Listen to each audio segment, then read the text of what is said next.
नमस्कार. प्रमिलास रेसिपीमध्ये तुमचं सर्वांचं खूप खूप खूप स्वागत. आज आपल्याला श्रावण स्पेशल मस्त अशा चटपटीत चवीची सोळीची वडी तयार करायची.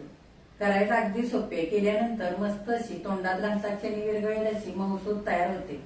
ही वडी करताना बऱ्याच जणांना बरेचसे प्रॉब्लेम येतात. त्याच्यासाठी संपूर्ण माहितीसह ही रेसिपी मी तुम्हाला करून दाखवणार आहे. सोळीच्या वड्या करताना कांदा लसणाचा वापर केला जात नाही, त्याच्यामुळे ही वडी तुम्ही उपवास सोडण्यासाठी सुद्धा बनवू शकता किंवा देवाच्या नैवेद्यासाठी सुद्धा बनवू शकता. जर माझ्या रेसिपीज तुम्हाला बघायला आवडत असतील तर एक लाईक जरूर करा आणि जे कोणी माझ्या रेसिपीज नव्याने बघत आहेत त्यांनी माझ्या चॅनेलला जरूर सबस्क्राईब सुद्धा करा. तर आता सोळीची वडी करण्यासाठी काय काय साहित्य लागणार आहे ते बघूया. आता मी अगदी सोप्या पद्धतीने सोळीच्या वड्या करून दाखवणार आहे. तर साहित्य बघूया काय काय घेतलंय. त्याआधी इथे मी 1 कप भर बेसनचं पीठ घेतलंय. हे पीठ मी हलक्या हाताने दाबून भरलंय. पीठ चाळून घेतलेलं आहे. याच कपाने 2.5 कप ताक घेतलेलं आहे. हे ताक करण्यासाठी 1 कप भर दही आणि 1.5 कप पाणी वापरून ताक केलेलं आहे. ह्या जागी तुम्ही ताक सुद्धा घेऊ शकता. थोडासा हिंग लागेल आपल्याला. कोथिंबीर स्वच्छ धुवून बारीक चिरून घेतली.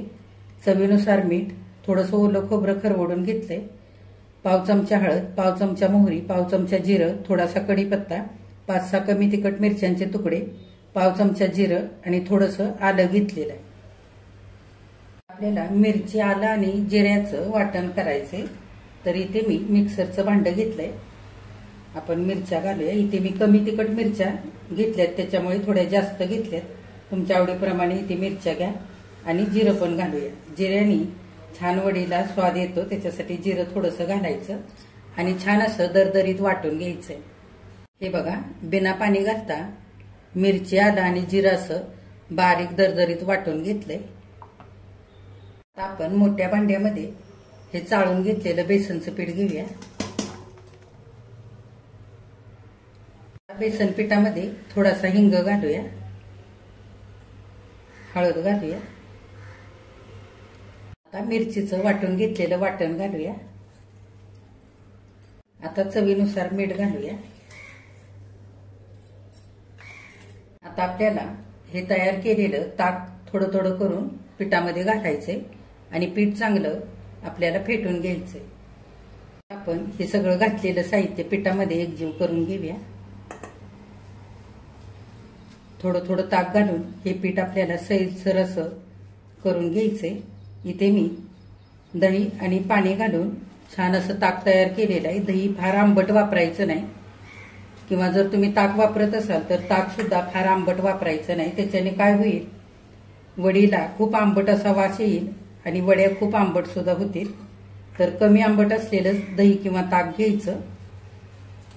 चांगलं आपण एकजीव करून घेऊया पीठ आणि हे ताक. थोडं थोडं ताक घालायचं म्हणजे पिठातल्या सगळ्या गुठळ्या चांगल्या मोडतात.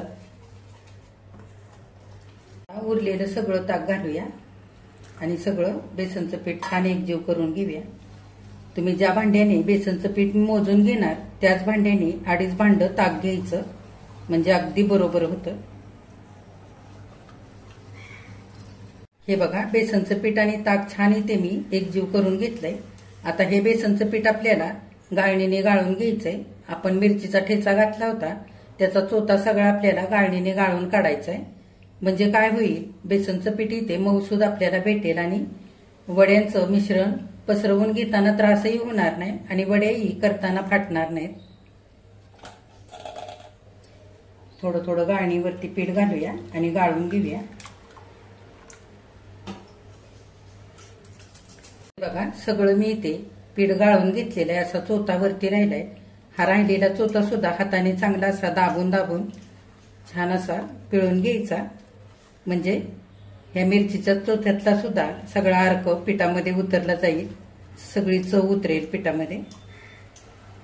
बेसनचं पीठ गाळून घेतल्यानंतर असं मऊसूद इथे तयार झालेलं आहे. असंच मऊसूद पीठ आपल्याला इथे लागणार आहे. जर तुम्ही पहिल्यांदा सोळीच्या वड्या करत असाल तर त्या अजिबात चुकू नये म्हणून मी तुम्हाला छानशी एक टिप सुद्धा इथे सांगणार आहे. तर ती टिप अशी आहे, बेसनचं पीठ आणि ताक एकजीव करून घेत असताना 1 चमचाभर मैदा घालायचा. त्याच्याने काय होणार, बेसनचं पीठ हटवून घेत असताना बेसनच्या पिठाला छान बाइंडिंग पण येते. पसरवून घेताना एकसारखं पातळ पसरलं जातं आणि सुरळीच्या वड्या गुंडाळून घेत असताना अजिबात फाटत सुद्धा नाहीत. तर तुम्ही जरूर 1 चमचाभर मैदा घालून ह्या सुरळीच्या वड्या एकदा करून बघा. आता आपण पुढे काय करायचंय ते बघूया. आपल्याला बेसनचं पीठ हटवून घ्यायचंय. तर मी इथे गॅसवरती जाड तळाची कढई ठेवली. इथे कढई जाड तळाचीच वापरायची, म्हणजे पीठ हटवून घेताना पीठ कढईच्या तळाशी चिकटत नाही. आता आपण हे सगळं बेसनचं पीठ घालूया. आता मध्यम गॅस करून पीठ आपल्याला एकसारखं असं हलवून घ्यायचंय. चांगलं पीठ आपल्याला घट्ट होईपर्यंत एकसारखं असं हलवत राहायचंय. या पिठामध्ये अजिबात गुठळ्या होऊ द्यायच्या नाहीत. हे बघा, 5 मिनिटांनंतर असं पीठ एकजीव व्हायला लागलेलं आहे. ह्या पद्धतीने असं मिळून यायला लागले. एकसारखं असं हलवत राहायचंय. साधारण आपल्याला मध्यम गॅस करून हे पीठ छान 15 मिनिटं शिजवून घ्यायचंय. हे बघा, आणखी 5 मिनिटांनंतर इतकं पीठ आपलं इथे घट्ट झालेलं आहे. ह्या पद्धतीने हे बघा, एकूण 10 मिनिटं झालेली आहेत. आपल्याला आणखी साधारण 5 मिनिटं तरी हे पीठ शिजवून घ्यायचंय. हे बघा, पीठ हटत असताना एकसारखं हलवून घ्यायचं. असं हलवून घ्यायचं, बंद करायचं नाही. नाहीतर काय होईल, पिठामध्ये गुठळ्या होऊ शकतात आणि पीठ परत आपल्याला पसरवून घेताना चांगलं पसरवून घेता येणार नाही. त्याच्यासाठी पीठ घट्ट होईपर्यंत सतत एकसारखं हलवून घ्यायचं इथे. हे बघा, 10 मिनिटांनंतर शेवटी काय करायचंय, आपल्याला हे पीठ आपल्याला 1-2-3 मिनिटाकरता झाकून ठेवायचे. गॅस अगदी बारीक करायचा.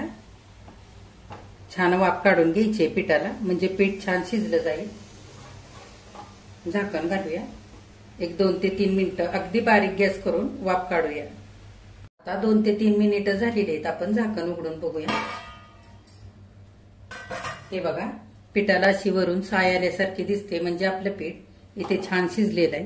किंवा तुम्ही छोट्याशा डिशवरती हे पीठ पसरवून बघू शकता, सुरळीची वडी छान जमते का नाही ते. ह्या पद्धतीने असं पीठ आपल्याला शिजवून घ्यायचंय. अगदी छान इथे पीठ शिजलेलं आहे. साधारण पूर्ण 15 मिनिटं आपल्याला पीठ शिजवण्याकरता इथे लागलेले. आता आपण गॅस बंद करूया आणि ही कढई खाली उतरवून घेऊया.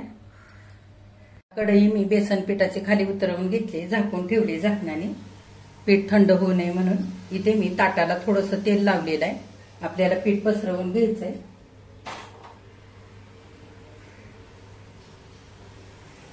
हे बघा, असं पातळ हे पीठ पसरवून घ्यायचं. या पद्धतीने असं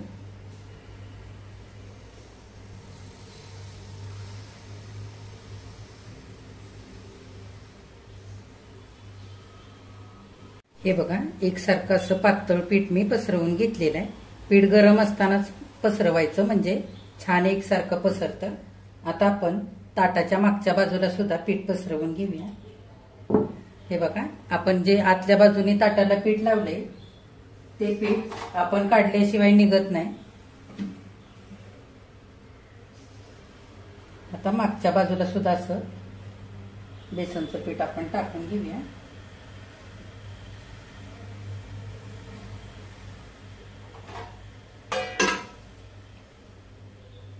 आणि चांगलं पातळ असं पसरवून घेऊया.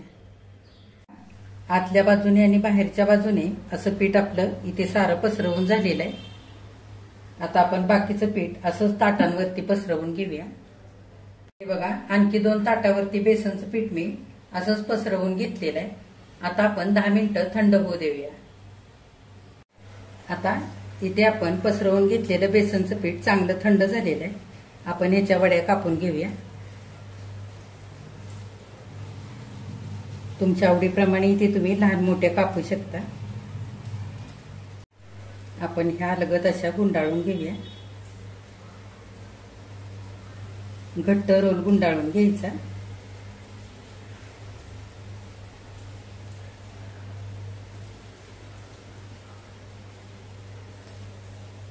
हे बघा,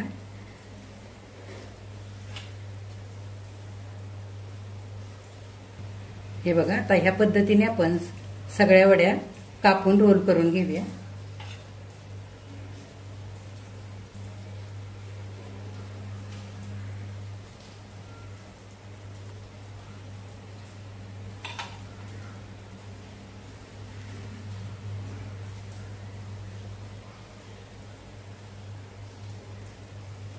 हे बघा, पीठ शिजलेलं असल्यामुळे अगदी छान ह्या वड्या निघलेल्या आहेत. मस्त मऊ लुसलुशीत अशा झालेल्या आहेत. हे बघा, ताटाच्या आतल्या बाजूच्या सुद्धा वड्या कापून घेऊया.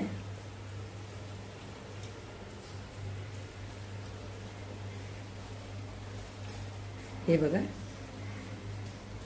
बघा, सुरळीच्या वड्या आपल्या इथे करून तयार झालेले आहेत. किती मस्त झाल्यात बघा, छान मऊ लुसलुशीत अशा झालेले. आता आपण वरून थोडीशी कोथिंबीर टाकूया.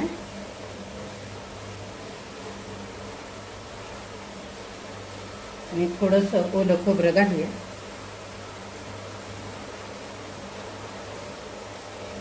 आता ह्या वड्यांसाठी आपण फोडणी करूया. आता वड्यांना फोडणी करायचे, तर इथे मी 1 चमचाभर तेल घातलेलं आहे पॅन मध्ये. तेल चांगलं गरम झालंय.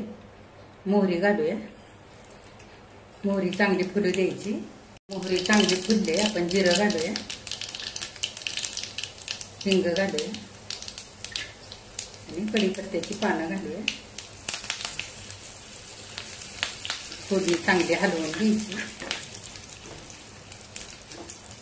आता आपण वड्यांवरती फोडणी घालूया. फोडणी थोडीशी कोमट करून घ्यायची आणि नंतर घालायची.